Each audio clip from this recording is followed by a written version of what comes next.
Hello and welcome to Forex.Academy, your #1 website for Forex and crypto education and analysis. In today's edition, we will be discussing how the fishing industry might prevent a Brexit trade deal between the UK and EU. In this session, we will be looking at the topical issue of the ongoing Brexit talks between the EU and UK regarding the future trading arrangement, where the United Kingdom is seeking a new future tariff-free trade deal. One of the reasons that the United Kingdom have chose to leave the European Union was because of the pressure the government was put under by the fishing industry in the United Kingdom, who saw fish stocks depleting heavily because the EU has the right under the old agreement to fish in British waters. A system of quotas dividing up specific stocks goes back to the 1970s, and the UK fishing industry says that it was a bad deal for the British fishermen. This has been a very contentious issue for many years. The British government wants to set a limit around the United Kingdom's coast of 12 nautical miles, which will be an exclusion zone from the EU fishermen to enter, without a formal new quota arrangement in place as part of the future trading relationship.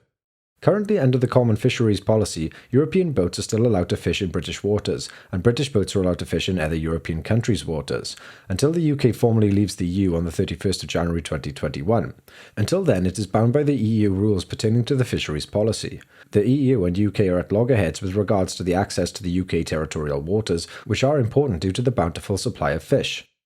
The German and French governments have issued statements saying that they will not alter their position with regard to the firm stance on future access requirement to British territorial waters, and where the two are trying to battle out a quota arrangement which would form a part of any future trading relationship. Both sides say that the bridge is just too wide between what is being offered from either side in order to be able to move forward and close the future trade deal, and where Britain has set a red line for the 15th of October, whereby if no such arrangement is set in place which would allow time for agreement documentation and laws to be set in place, it would not be able to have everything done in time for the end of the current transition period. Boris Johnson said he will walk away from a deal if talks are not completed by the 15th of October.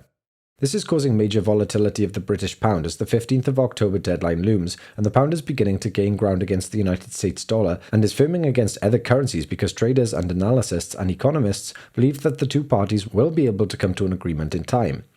If not, the United Kingdom will leave the EU on the 31st of January with no formal agreement in place with the European Union, and this will enter into a World Trade Organization arrangements with the EU. Other problems have also been finalised, such as Northern Ireland, where no border exists between the North and the South. This remains a part of the European Union, and which leaves itself open to unchecked and unregulated movement of people, animals and goods between the two countries, and other areas including market standards and practices throughout the various sectors. One thing is for sure, volatility will continue right up until the wire, and potentially be locked beyond when boundaries are pushed and potentially deadlines may have to be shifted if realistically some kind of deal can be done.